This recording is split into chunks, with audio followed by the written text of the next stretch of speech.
Hey there, homemakers. I'm in a different spot today. This is my makeup corner in my bedroom. I sit here every day, I do my makeup, have my coffee, so I wanted you guys to join me today, and let's talk about expectations. And I want to start a conversation here. This is something that I'm very passionate about, and I'm not talking about typical expectations that we think of, like division of labor or division of parenting or who takes the role of primary parent. I want to talk about spiritual and emotional needs and how we are setting realistic or unrealistic expectations for our spouse. And I'm passionate about this because I have taken a journey through this minefield myself.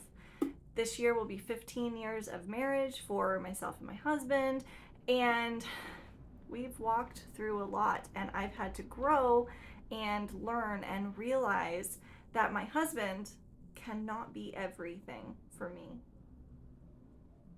Let's take a second and think about that, because on its face, our romantic idea of marriage says, no, that can't possibly be true. My spouse is my everything. That's my other half. And I agree with you that my husband is absolutely my other half, love of my life, best friend, all of that. But spiritually and emotionally, he cannot fulfill every single need that I have. There is only one person that can do that, and that's God. That's the truth of it. That is who we turn to for everything, right? But this side of heaven, right here on earth, when we're dealing with people of flesh and blood that we are speaking to on a daily basis, no one can ever be everything in our lives. That means our mom, our dad, our spouse, our children. Nobody can fill that role.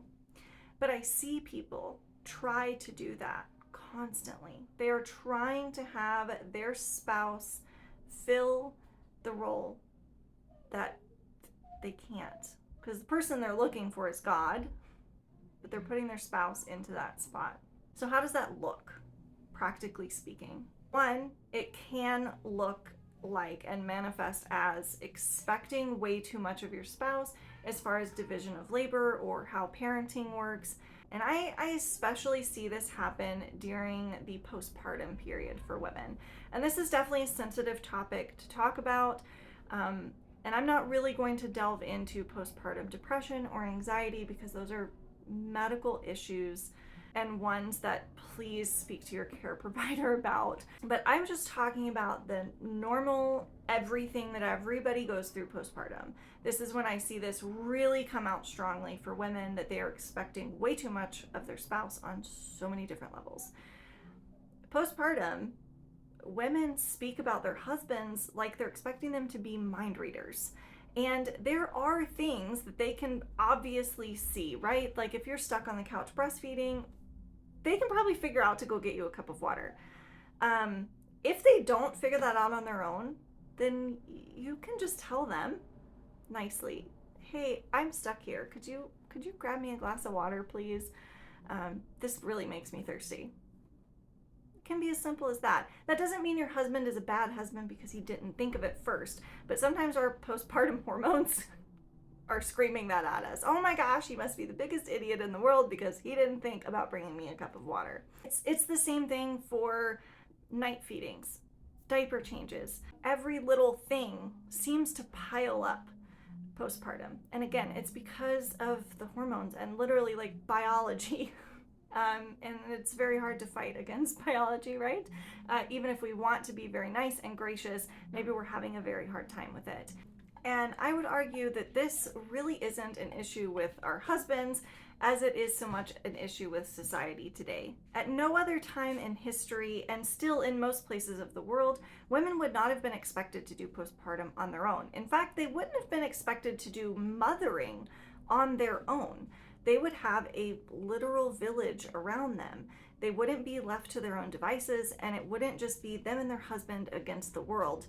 And it's really not fair to take this burden that would have been spread across the entire community and put it on one man, your husband. It's unrealistic, and it's setting him up for failure, and it's setting you up for disappointment. And this doesn't just apply to postpartum. Like I said, mothering as a whole was not meant to be done in a vacuum. The nuclear family, I will fight for every day, but really, we're not meant to live as tiny little nuclear pods all on our own in our little houses in the suburbs. We're supposed to be living in community. So if you aren't near your family, like I'm not near my family, they're on the other side of the country, you have to find your own community. And I hate to say, the internet has actually been horrible for this. So many people now, including myself at one point in my life, wanted the internet and the women that I talked to on the internet to be a replacement for actual community. But I'll tell you what, when my kids were sick, or I needed to run a kid to urgent care, and I needed somebody else to come over and watch my other children, I couldn't call up Susie Joe from the internet and ask her to come over to my house. I needed people that were actually in my life and in real flesh and blood that I knew in my own town that could come over at a moment's notice and help me out. So once I realized that, and I was actually like kind of hit up the side of the head with that realization, I started to intentionally form community for myself. The instant that I did that, my marriage was even better. There definitely was a time period when I was putting all of my emotional and spiritual needs on him. And there is no way that he could ever measure up to that. And I'm sorry, like, no matter how much you love your husband, he also cannot measure up to being your literal everything. You need a community to share life with. And again, if you're not near your natural born family, you have to find that community on your own. I want to wrap up with these spiritual aspects. So I talked a lot about emotional needs and parenting and kind of the stuff that happens in our day-to-day family thing that we're doing, right? But spiritually, we also want to make sure that we're not putting unrealistic expectations on our spouse. And this can be an interesting thing to wrap your head around, because if you are living a biblical marriage, living a Christian marriage, then you should believe that your husband is the spiritual head of your household.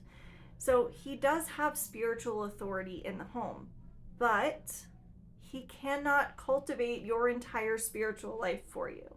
You need to make sure that you are cultivating your own spiritual life and taking care of your spiritual needs separate from what your husband is or isn't doing.